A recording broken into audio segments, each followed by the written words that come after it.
사랑하는 우리 아버지 하나님, 오늘 우리 귀한 성도님들과 하나님 말씀 앞에 있는데 이 말씀을 통해서 주님의 마음, 또 초대교회 성도님들의 그 삶의 자세, 신앙하는 모습 우리들 담고 배울 수 있도록 은혜를 베풀어 주옵소서. 예수 이름으로 기도합니다. 아멘. 네. 오늘은 성경 말씀이요, 사도행전 5장 12절에서 42절, 조금 길어요. 근데 여러분들이 잘 보시면 그 내용이 어렵진 않아요. 우리 그동안의 사도행전을 쭉 공부하면서 오순절 성령 강림 이후에 어떤 일들이 벌어졌는지를 대강 우리들이 기억하고 있거든요. 한마디로 그것을 압축해서 얘기하면 사도들은, 초대 성도님들은 어떤 경우 어떤 형편에서도 정말 예수는 그리스도라는 사실을 증거하고 살았다, 선포하고 살았다, 전도하고 살았다. 우리 이렇게 얘기할 수 있어요. 때를 얻든지 못 얻든지. 왜? 때로는 감옥에 들어가서도요, 핍박을 받으면서도, 또 혹은 성전에서, 성전 미문에서 안진뱅이가 일어났을 때도 많은 사람들이 모여들기만 하면 바로 예수는 그리스도라고 그렇게 전하는 모습을 우리는 그동안에 보아왔어요. 근데 오늘 특별히 이 본문에서요, 여러 이 장소들이 바뀌는데 여전히 어떤 형편에서든지 오직 예수는 그리스도, 이 사실을 전하는 모습을 우리가 또 한 번 확인할 수 있어요. 그래서 그것을 여러분과 함께 나눠보려고 합니다. 12절부터 16절까지 제가 먼저 읽을 텐데 여러분들 그냥 눈으로 귀로 봐주시면 되겠습니다. 사도들의 손을 통하여 민간의 표적과 기사가 많이 일어나매 믿는 사람이 다 마음을 같이하여 솔로몬 행각에 모이고 그 나머지는 감히 그들과 상종하는 사람이 없으나 백성이 칭송하더라.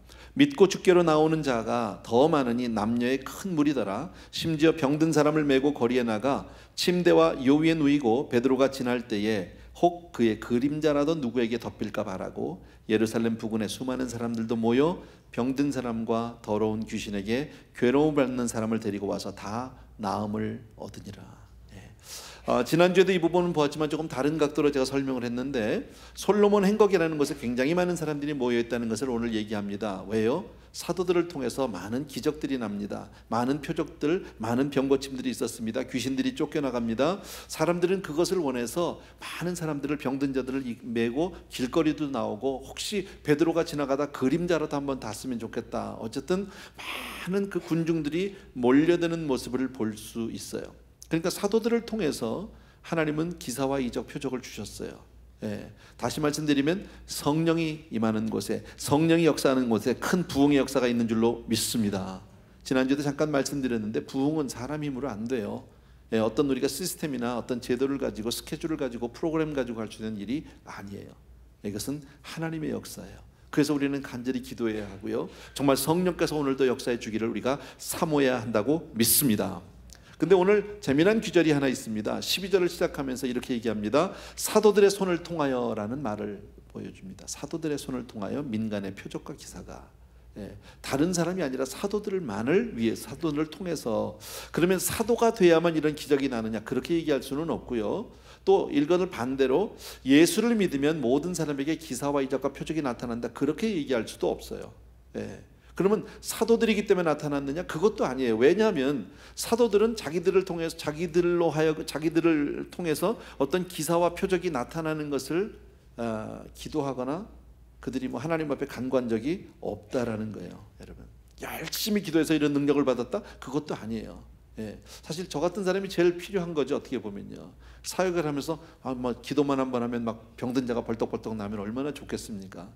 나도 그렇게 했으면 좋겠어요. 근데 이것은 우리의 소관이 아니에요. 하나님의 일방적인 사역이에요. 그렇기 때문에 여러분, 이러한 역사는 날마다 있는 일이 아니고 아무나 할 수 있는 일이 아니고, 못한다고 그게 내 삶 가운데 나타나지 않는다고 우리가 조금 더 낙심하거나 좌절할 이유도 없다라는 거예요. 이것은 하나님이 부흥을 위해서 주시는 특별한 은혜인 거예요. 날마다 있는 것이, 교회사를 보면 늘 그런 일들이 있지는 않았어요. 우리가 성경을 통해서 봐도 사도행전 초대교회 때 이런 많은 역사들이 있지만 사도행전의 중반 이후 후반으로 가면서 이런 기적들이 사라지기 시작합니다. 그리고 또 서신서를 보게 되면 사도들의 시대, 속사도라고 그러죠. 그 사도들의 시대에 가면 더더욱이나 이런 일들이 나타나고 있지 않습니다. 교회사를 봐도 큰 부흥이 있을 때만 이렇게 군데군데 나타나는 모습들을 우리가 볼 수 있거든요. 그렇게 본다면 이것은 전적인 하나님의 역사고 기적을 통해서 하나님이 원하는, 하나님이 부르시고자 하는 그런 영혼들이 있는 줄로 믿습니다. 오늘 우리 17절 또 봅시다. 우리 솔로몬 행각에서 많은 사람들이 지금 은혜 받는 모습을 봤고요. 17절에서부터 20절인데 이것도 역시 제가 읽습니다. 대제사장과 그와 함께 있는 사람 즉 사두개인의 당파가 다 마음에 시기가 가득해서 일어났다.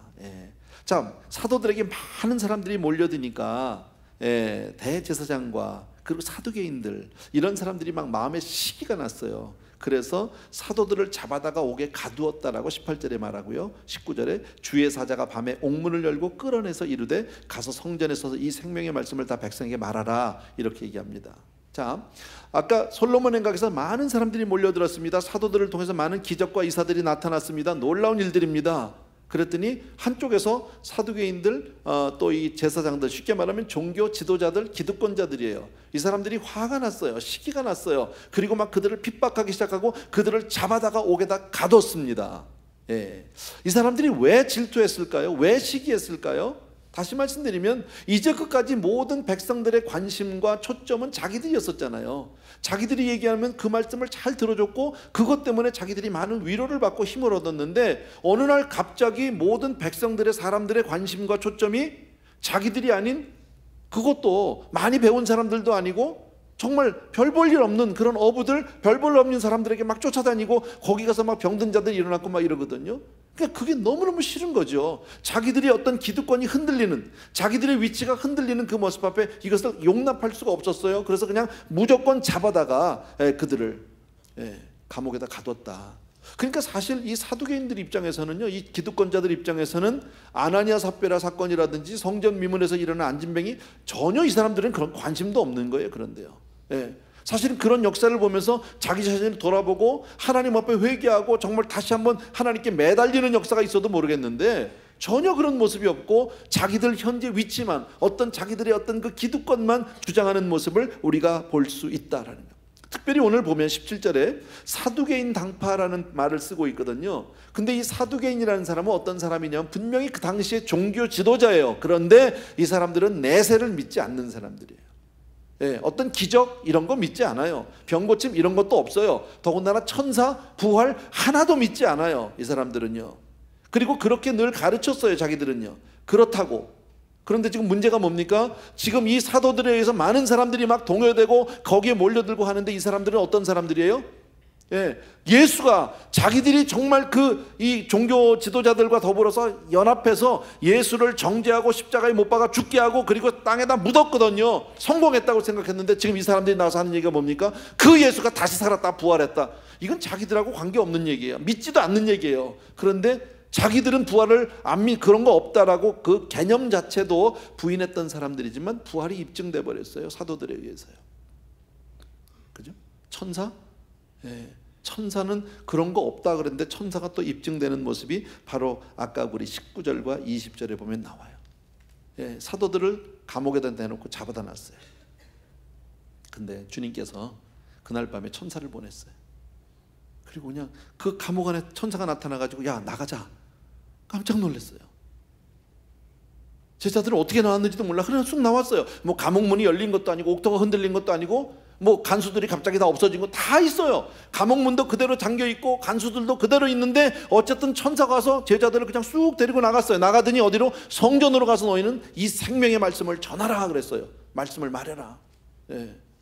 그랬더니 제자들이 또 가서 전했다라는 거죠. 자, 이걸 보면 사두개인들은 천사를 믿지 않는데 제자들은 없어졌어요. 놀라운 일이 벌어졌다라는 거죠. 자, 여기서 우리 한 가지 생각해 볼 게 있어요. 왜 하나님은 천사들을 보내서 기적을 베풀어 주셨을까? 이유가 뭘까? 19절을 보니까 뭐라고 그래요? 가서 성전에 서서 이 생명의 말씀을 백성에게 말해라. 20절에 죄송합니다. 가서 성전에 가서 이 생명의 말씀을 전하라. 복음을 전하게 하기 위해서. 여러분, 기적은 무엇 때문에 일어나는 겁니까? 기적 자체를 위해서 하나님은 기적을 일으키지 않습니다. 병든 자를 고치는 것, 병든 자를 고치기 위해서 기적을 일으키시는 분이 아닙니다. 왜요? 하나님의 그것은 목적이 아니니까. 하나님이 이 땅에서 한 사람이라도 복음을 통해서 말씀을 듣고 그 영혼이 돌아오게 되기를 원하시는 줄로 믿습니다. 사명이라는 게 사명. 사명을 위해서 하나님이 기적을 일으켜 주신다라는 거죠. 하나님이 우리의 삶 가운데 기적을 주실 때가 있어요. 불치병에서 고침받을 때가 있어요. 큰 사고 가운데 머리털 하나 상하지 않고 깨끗이 나올 수도 있어요. 다치지 않고 나올 수 있어요. 왜 그럴까요? 여러분, 바로 사명 때문에요. 우리를 병든 데서 고치는 것 자체가 목적은 아니다라는. 또 하나 우리가 생각해 볼 수 있는 게 있어요. 제자들은 감옥에, 이 사도들은 감옥에 들어가기 전에 뭐 했죠? 복음 전했어요. 근데 감옥에 들어갔더니 천사를 보내서 그들을 끄집어냈어요. 그리고 가서 뭐 하라고? 가서 복음 전하라고. 예. 우린 여기서 무엇을 알 수 있을까요? 여러분, 하나님의 사명은 어떤 방해가 와도 방해받지 않는다는 거예요. 예. 그 무엇이 하나님의 사역을 방해하려고 해도 사명의 길을 막을 자가 없는 줄로 믿습니다. 하나님은 기적을 일으켜서라도, 천사를 보내서라도 하나님은 그 사명의 길을 열어주시는 분인 줄로 믿습니다. 다른 말로 얘기하면 하나님의 역사는, 하나님의 경륜은 어떤 경우에도 방해받지 않는다. 믿으시면 아멘. 그렇다면 우리가 하나 생각할 게 있는 게 뭐냐면, 그러면 내가 하나님 앞에 쓰임받기 위해서 기도해야 되겠구나. 왜요? 하나님의 역사는 어차피 방해받지 않고 갈 텐데 내가 아니면 누구라도 할 테니까, 쓰실 테니까. 우리 교회가 전도하지 않고 우리 교회가 선교하지 않는다고 선교 전도가 막힐까요? 아니요. 하나님은 우리가 아닌 다른 사람을 통해서 하나님은 그 일을 이루어 주실 거란 말이지. 하나님의 일을 막을 수 없으니까요. 방해받지 않으니까. 그렇다면 지혜가 뭐예요? 여러분, 그 하나님 앞에 쓰임받는 삶, 하나님 앞에 쓰임받는 교회, 하나님의 경륜에 함께하는 교회, 이것이 지혜인 줄로 믿습니다. 그래서 우리 어차피 한 세상 사는데요, 주를 위해서 쓰임받게 되길 주의 이름으로 축복합니다. 자, 21절부터 26절이요, 드디어 성전으로 가서 복음을 전하는 제자들의 모습이 나오는데, 제가 읽을게요. 그냥요. 그들이 듣고 새벽에 성전에 들어가서 가르치더니 대제사장과 그와 함께 있는 사람들이 와서 공회와 이스라엘 족속의 원로들을 다 모으고 사람을 옥에 보내어 사도들을 잡아오라 하니. 이거 무슨 얘기냐면요, 제자들은 지금 감옥에서 천사들과 더불어서 기적적으로 싹 빠져나와서 성전에 가서 막 복음을 전하는데, 이 사람들은 몰라요. 대제사장들, 사두개인들 몰라요. 공회원들 하나도 모르고, 야, 어저께 잡아온 걔네들 데려와라, 이렇게 한 거예요. 사람 보냈어요. 그랬더니 22절에 부하들이 가서 옥에서 사도들을 보지 못하고 돌아와. 사람들이 갔는데 비었어. 이게 어떤 일이야? 깜짝 놀란 거죠. 이르되 우리가 보니 옥은 든든하게 잠기고 지키는 사람들이 문에 서 있으되 문을 열고 본즉 그 안에 한 사람도 없습니다. 24절에 성전 맡은 자와 제사장들이 이 말을 듣고 의혹하여 이거 도대체 어떻게 된 일이냐? 아무도 이해할 수가 없죠. 그런데 25절에 어떤 사람이 와서 말하되, 알리되 보소서 옥에 가두었던 사람들이 성전에 서서 백성을 가르치더이다. 옥에 있던 그 사람들이 지금 성전에서 지금 가르쳐요, 사람들을요. 26절에 성전 맡은 자가 부하들과 같이 가서 그들을 잡아왔으나 강제로 못하면 백성들이 돌로 칠까 두려워함이라. 무슨 상황인지 여러분 아시겠죠? 지금 이런 거예요, 여러분. 자, 참 이게 보면요, 글로 보면 별거 아닌데 우리가 그 입장에 딱 서보면 이게 참 어려운 얘기예요. 왜 그러냐면, 자, 감옥에 들어갔다 이거예요. 어떻게 해서 복음을 전하다가 억울하게 지금 감옥에 들어가 있어요. 그런데 그날 밤에 하나님이 기적적으로 천사를 보내주셔서 막 기적이 일어나서 거기서 나왔어요. 구출됐어요. 탈출을 했어요. 탈옥이라면 탈옥이죠. 그러면 그 다음에 우리의 반응은 뭘까요? 우리가 그 입장에 있다면요, 빨리 도망가야지. 어디 가서 숨어야지. 근데 어디로 가 있어요? 성전으로 갔어요. 교회로 갔어요. 사람 많은 데로 가서 막 전하고 있어요. 이걸 어떻게 이해를 합니까, 여러분? 그랬더니 또 다른 사람들이 나중에 와가지고 또 잡아가니까 또 잡혀갔어. 또 뭐 이런 거예요, 여러분. 자, 우리는 무엇을 위해서 살고 있습니까? 지금 나는 지금 무엇을 위해서 삽니까? 내가 어느 곳에서 무엇을 하느냐, 무엇을 입고 무엇을 먹고 사느냐가 중요한 것이 아니라 내가 오늘도 사명으로 살고 있느냐, 이게 중요한 문제다라는 거지. 사도들은 뭐를 위해서 살았어요? 사명으로 살았어요, 여러분. 근데 사명으로 사는 일은 쉽다, 어렵다? 어려워요. 인간적으로 이해할 수 없어요. 여러 가지 보면 그래요. 한밤중에 지금 천사가 나타났거든요. 그리고 천사가 와서 기적을 베풀었어요. 그리고 나가자고 데리고 나가요. 그리고 성전으로 가래요. 나 같으면 물어볼 것 같아요. 왜 하필이면 성전입니까? 그 사람 많은 성전에 왜? 우리를 가서 거기 가서 어떡하라고요? 아마 저 같으면 물어볼 것 같아요. 더더욱이나 보낸 시간이 새벽이에요. 나 같으면 왜 이 시간에 새벽에 집에 좀 갔다 오면 안 될까요? 이따 오후에 가면 안 될까요? 예배 시간 맞춰가면 안 될까요? 여러 가지 나 같으면 할 얘기가 있는데 오늘 사도들을 보면 한마디도 거기에 대해서 질문하지 않아요. 그냥 얘기한 대로. 여기서 한 가지 우리가 배울 수 있는 게, 하나님은 어떤 사람을 쓰실까요? 순종의 사람을 쓴다. 저와 여러분요, 신앙생활 하다 보면 때로는 의심이 들 때도 있어요. 납득이 되지 않을 때도 있고 이해할 수 없을 때도 있어요. 그러나 그게 중요한 게 아니에요. 주께서 말씀하시면 순종하는 거예요. 깊은 곳에 곡이 없어요. 주께서 말씀하시니까 그 물을 던지는 거예요. 아멘입니까 여러분? 이게 쓰임받는 사람이에요. 주님은요, 우리에게 가끔 엉뚱한 질문, 엉뚱한 요구를 하실 때가 있어요. 빈들에서 사흘이나 사람들이 먹지 못했어요. 오병이어 현장을 얘기하는 거죠. 벳세다 광야에서 제자들을 불러서 너희가 먹을 걸 주래요. 내가 제자 입장에 서봤거든요. 제 입에서 금방 튀어나오는 말이 이거예요. 나도 못 먹었어요, 주님. 우리도 굶었어요, 사흘요. 우리 보러 주라니요. 말이 안 되는 얘기예요. 어처구니 없는 얘기예요. 그런데 여러분, 주님은 이미, 우리는 이 결과를 아니까, 주님은 너희가 먹을 것을 주라 하시기 전에 이미 모든 것을 예비해 놓으신 줄로 믿습니다. 아멘입니다. 그죠? 이게 주님이세요.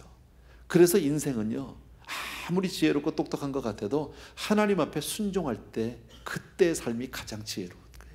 주님의 말씀 앞에 아멘으로 나가는 저와 여러분에게 주의 이름으로 축원합니다. 아멘. 네. 복음에는 분명히 기적이 있어요. 사명의 길은 하나님께서 어떤 방해도 다 제거해 주시는 줄로 믿습니다.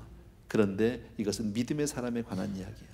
믿지 않는 사람들, 사두개인들, 종교 지도자들 오늘 어떻게 반응합니까? 아까 읽었던 21절에서 25절까지의 그 내용을 쭉 보면 뭐라고 되어 있냐면, 그들이 성전으로 사람을 보냈습니다. 잡아오려고 하는데 사람들이 너무 많았어요. 그 사도들을 통해서 막 말씀을 듣고 그들을 따르는 사람들이 많이 생겼어요. 그랬더니 어떻게 했어요? 강제로 할 수 없었대요. 사람들이 두려웠어요.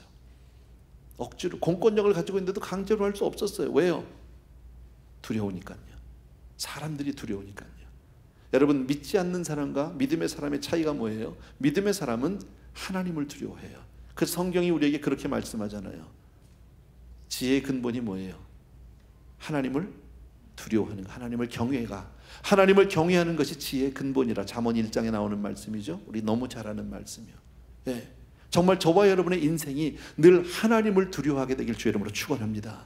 하나님을 두려워하지 않으면 사람을 두려워하게 됩니다. 사람을 의식하게 됩니다. 여러분, 우리가 사람을 무시하고 살라는 뜻이 아닙니다. 사람 한 사람 한 사람 우리가 존귀하게 여겨야 되고 존중해 드려야 하지만, 궁극적으로 우리가 두려워야 될 분은 바로 하나님 한 분이시라는 사실을 믿으셔야 합니다. 아멘. 또 한 가지요, 믿음에 들어오지 못하니까 이런 일들을 보고 뭐라 그래요? 의욕하여 일이 어떻게 된 거냐 그럽니다. 자기들 앞에 있던 사람이 감옥에서 그냥 빠져나갔는데, 여러분, 죽은 사람이 아나니아 삽비라 그냥 죽어 넘어갔는데, 앉은 베이가 하루아침에 벌떡 일어났는데 한 번도 일어나 보지 못한 사람이 이런 일을 보고도요, 자기 자신을 돌아보지 못하고 이거 도대체 어떻게 된 일이냐고 믿지 못하고 염려만 하는 사람들이 종교인이에요. 여러분, 하나님이 오늘도 살아계신 줄로 믿습니다. 예. 우리는요, 정말 어떻게 살아야 되느냐, 오늘 이 모습을, 이 본문을 통해서 우리 다시 한번 잘 보셔야 합니다. 자, 공회에 잡혀왔습니다. 다시 장면이 바뀝니다. 27절부터 보십시오. 그들을 끌어다가 공회 앞에 세우니 대제사장이 물어 이르되, 우리가 이 이름으로 사람을 가르치지 말라고 언금하였을 때 너희가 너희 가르침을 예루살렘에 가득하게 하니 이 사람의 피를 우리에게 돌리고자 함이로다. 막 따지는 거죠. 내가 너희들 다시는 이런 거 하지 말라고 그랬잖아. 그래서 너희 잡아다 놨잖아. 왜 또 나가서 떠드는 거야? 왜 너희들이 나가서 이 복음을 전하는 거야? 지금 그 얘기하는 거죠. 29절 보니까 베드로와 사도들이 대답하여 이르되, 사람보다 하나님께 순종하는 것이 마땅하니라. 너희가 나무에 달아 죽인 예수를 우리 조상의 하나님이 살리시고 이스라엘에게 회개함과 죄사함을 주시려고 그를 오른손으로 높이사 임금과 구주로 삼으셨느니라. 우리는 이 일의 증인이요 하나님이 자기에게 순종하는 사람에게 주신 성령도 그러하니라 하더라. 예. 지금 그 대제사장, 그 어마어마한 그 공권력을 가진 사람들이 막 야단을 치는데 조금도 위축되지 않는 모습을 볼 수 있어요. 여러분, 믿음의 사람, 하나님을 두려워하는 사람이요, 사람 앞에 위축되지 않아요. 약해지지 않아요. 당당하게 얘기해요. 그리고 바로 그들에게 복음을 전하는 모습을 볼 수 있어요. 예, 그랬더니 33절 보십시오.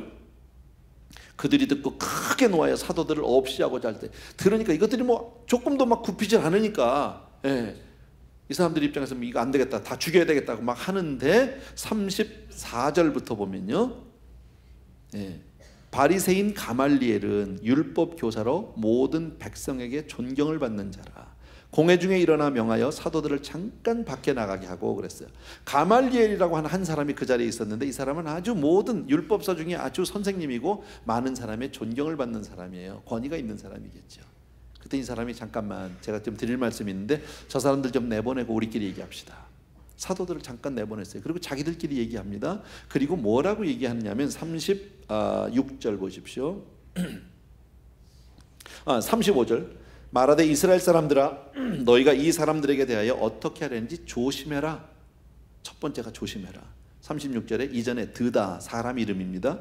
드다가 일어나 스스로 선전함에 사람이 약 400명이나 따르더니 그가 죽임을 당함에 따르던 모든 사람들이 흩어져 없어졌고, 그 후 호적할 때에 갈릴리에 유다가 일어나, 또 다른 사람이죠, 백성들을 꾀어 따르게 하다가 그도 망한즉 따르던 모든 사람들이 흩어졌느니라. 그러니까 항상 보면요, 이 시대, 어떤 모든 시대에 보면 이렇게 항상 이단들이 일어나나 봐요. 가짜들이요. 드다, 갈릴리 유다 이런 사람들이 나타나서 막 그냥 사람들을 미혹해가지고 막 끌고 자기들에게 오게 했다는 거죠. 그런데 그 사람들이 다 망하니까 없어졌다라는 거죠.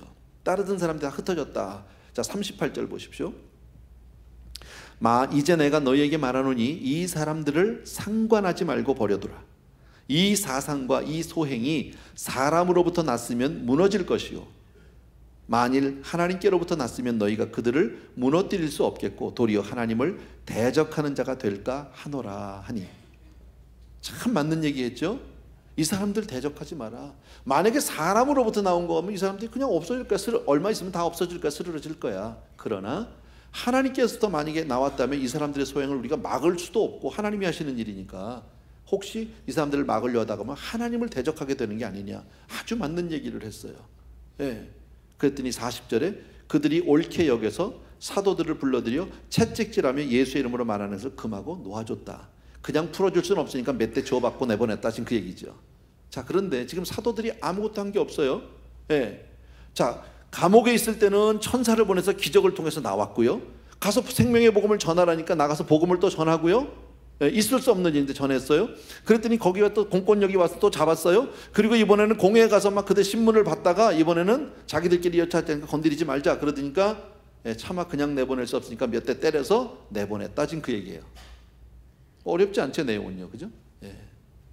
여러분, 우리는 여기서 이 생각을 하나 해봐야 돼요. 자, 이 사람들이 지금 공회까지 잡혀왔어요. 신문을 당하고 있어요. 거기서 막 그냥 지금 언제 죽을지 몰라요. 그런데 갑자기 거기 가말리엘이라는 사람이 일어나서 누구 편을 들어주는 거예요? 사도들 편을 들어주고 있는 거예요. 자, 그럼 이 가말리엘을 세우신 분이 누구냐는 거지. 누구예요? 하나님이세요. 믿으세요? 네, 하나님이세요. 자, 이거를 보면 지금 오늘 사명이라는 한 가지 사실을 놓고 봤을 때, 제자들이 사명의 삶을 감당하려고 할 때 하나님은 때로는 기적을 일으켜서 병든 자를 고쳐주기도 하고, 수많은 사람들에게 복음을 듣게 하고, 억울하게 감옥에 들어가니까 천사를 보내서 또 그들을 기적적으로 구출시켜 주기도 하고, 공권력에서 잡아서 이게 죽게 되니까 또 사람을 세워서 적군 중에서 왼수를 세워서 자기들을 보호해서 살려주시기도 하고. 무슨 얘기예요? 여러분, 사명의 길은 하나님이 지키신다라는 거예요. 아멘. 우리가 이것을 배워야 한다는 거죠.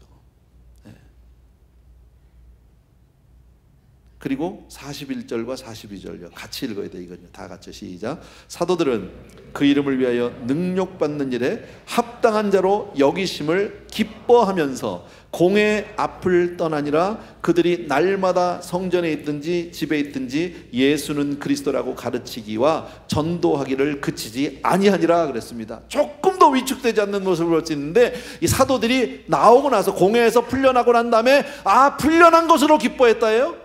아니에요. 자기들이 그 이름으로 핍박받는 데 대해서 기뻐했다라는 거죠. 너희가 내 이름으로 핍박을 받으면 하늘에 상급이 있으리라. 믿으시면 아멘. 여러분, 얼마나 믿어지면 이 사람들이 이렇게 삽니까? 정말 하나님의 말씀이 얼마나 귀하면, 그 복음의 말씀 앞에 얼마나 내 삶이 정말 완전히 사로잡혀 있으면 이렇게 살아갈 수 있을까, 여러분. 그리고 공회에 잡혀간 이후에도 그 많은 환난을 당하는데도 조금도 위축되지 않고 살아가는 그런 모습을 볼 수 있다. 여러분, 이들과 우리의 차이점이 뭘까요? 제가 미리 말씀을 하나 드리면, 미리가 아니라 결론적으로 하나 말씀을 드리면, 여러분, 이러한 역사는 날마다 있는 역사는 아니에요. 이렇게 되면 좋겠어요, 우리도요. 근데 성경을 봐도 그렇고 교회사들 봐도 그렇고 큰 붕이 일어날 때 이런 일들이 있었어요. 그러나 날마다 그렇지는 않았어요. 예, 모든 사람이 이렇게 막 성령 충만해서 막 그냥 어딜 가든 예수는 그리스도라 막 전하고 맨날 그렇게만 살다가 천국을 갔더라, 이렇지 않아요. 여러분, 우리도 처음 은혜를 받고 막 하나님 앞에 뜨거움을 가졌을 때 막 그때는 누구를 만나도 막 전도하고 예수 예수 예수 이랬는데, 그렇게만 계속 평생을 사는 사람은 없어요, 여러분. 그러면 그러니까 우리 지금 이렇게 사는 것도 괜찮은 거구나, 이 얘기를 하자는 게 아니라, 왜 우리는 그렇게 날마다 그렇게 살지 못할까? 이유가 뭘까? 첫 번째는요, 하나님의 부흥회 때 쓰임 받을 수 있어야 되는 거죠. 하나님은 오늘도 마지막 때 정말 그 한 영혼이라도 구원하길 원하시는 줄로 믿습니다.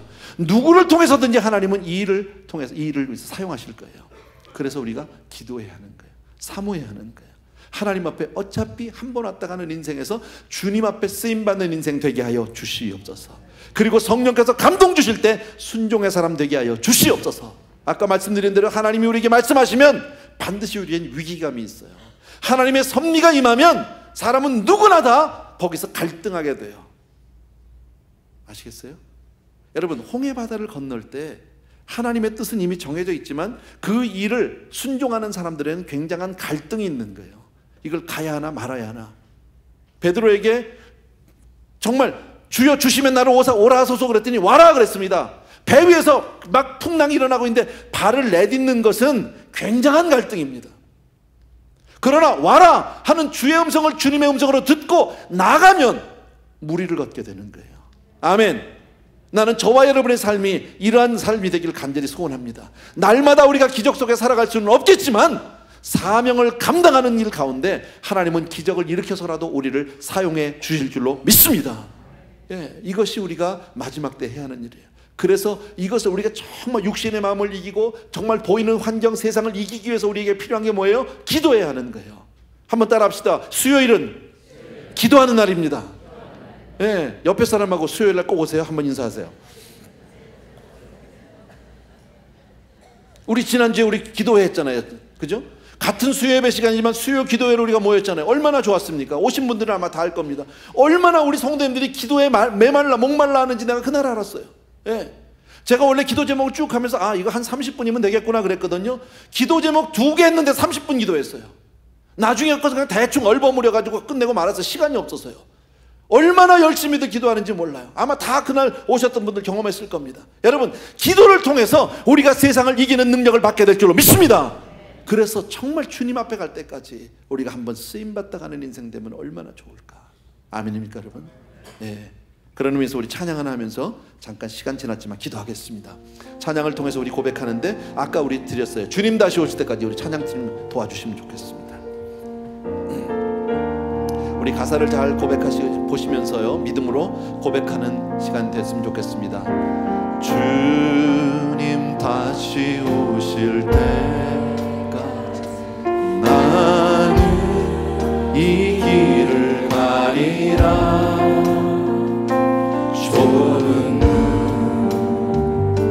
좁은 길 나의 십자가 지고 나의 가는 이 길 끝에서 나는 주님을 보리라.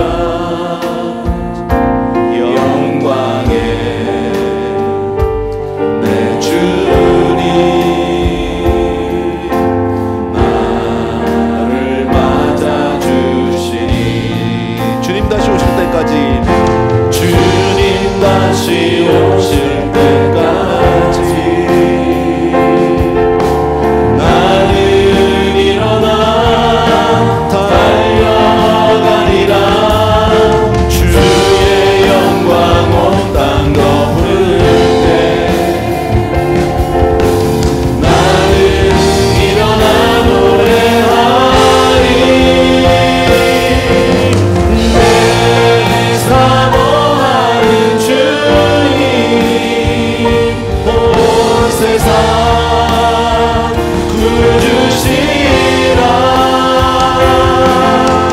내 사모하는 주님 영광의 왕이시. 내 사모하는 주님, 내 사모하는 주님 온 세상 구주시라. 내 사모하는 주님 영광의 왕이시라. 반주를 해주시고 우리 같이 한번 기도하겠습니다. 우리 한 3분 정도만 우리 기도하기를 원하는데, 주님 오시는 그날까지 주여 사명의 사람 되게 해 주옵소서, 순종의 사람 되게 하여 주시옵소서. 주님 앞에 서는 그날 정말 주님 앞에 칭찬받는 내 삶이 되게 하여 주옵소서. 한 가지 기도 제목을 꼭 우리 같이 기도하겠습니다. 할렐루야. 사랑하는 우리 아버지, 정말 이 시간 기도합니다. 주님 우리를 아버지 도와주기를 원합니다. 우리를 사용해 주시기 원하고 우리를 붙들어 주기를 원합니다. 귀한 성도님들 위해 오늘도 아버지 말씀해 주시기 원하고, 아버지 하나님 주 오시는 그날까지 우리가 사명에 붙들려 가게 도와주기 원합니다. 언제 어디서나 예수는 그리스도, 언제 어디서나 예수는 그리스도, 그렇게 아버지를 고백하는 우리가 될 수 있도록 도와주기 원하고, 주 오시는 그날까지 우리가 정말 내 삶을 내서 주님 앞에 아버지 그렇게 나갈 수 있도록 도와주기를 간절히 원합니다. 아버지 하나님, 우리가 현실에 붙을 때가 얼마나 많습니까? 현실에 붙잡을 때가 얼마나 많습니까? 사랑하는 내 아버지 하나님이여, 내 아버지 하나님, 주의 현실을 아버지 이길 수 있는 믿음을 주시기 원하고, 하나님을 바라보게 도와주기를 간절히 원합니다. 믿음으로 주님과 함께하는 그런 담대함을 주시기 원하고, 우리의 삶이 아버지 조금도 흔들리지 않도록 아버지 도와주기를 간절히 원합니다. 할렐루야. 나의 사랑하는 우리 아버지 능력에 우리 아버지 하나님 귀한 성도님과 더불어서 언제 어쩐지 복음을 전파하는 인생이 되게 도와주기 원하고, 그 이름을 위하여 능력받는 일에 감당한 자를 여기듯이 우리도 주여 복음을 위해서 손해보고 복음을 위해서 희생할 때 오히려 감사하는 사람이 되어서 주여 도와주기를 간절히 원합니다. 오 할렐루야. 바코라바 예라바 선다라바 카라바 예레레. 사랑하는 내 아버지 하나님, 주여 내 진심으로 감사드립니다. 아버지 우리 사랑하는 성도님들 주여 정말 아버지 한 분 한 분의 오늘 기름 보여주시기 원하고 축복해 주시기 원하고, 아버지 하나님 주님 앞에 주여 정말 그렇게 살 수 있도록 도와주려고 한번 아버지 하나님 이 세상 가운데 우리네 인생이 주여 주님 앞에 온전히 설 수 있도록 은혜를 베풀어 주시옵소서. 감사를 드립니다. 찬양을 드립니다. 오 할렐루야. 오 할렐루야. 내 사모하는 주님 다 일어나셔서 내 사모 자리에서 일어나시길 바랍니다. 온 세상 구주시라. 내 사모하는 주님 영광의 왕이. 다시 한 번만 내 사모하는 주님, 내 사모하는 주님 온 세상 구주시라. 내 사모하는 주님 영광의 왕이시라.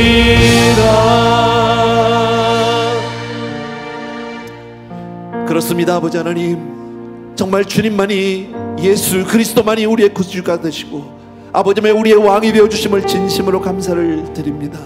초대교회 때 사도들의 삶을 보면서 아버지 하나님, 우리도 성령에 이렇게 사로잡히기를 원합니다.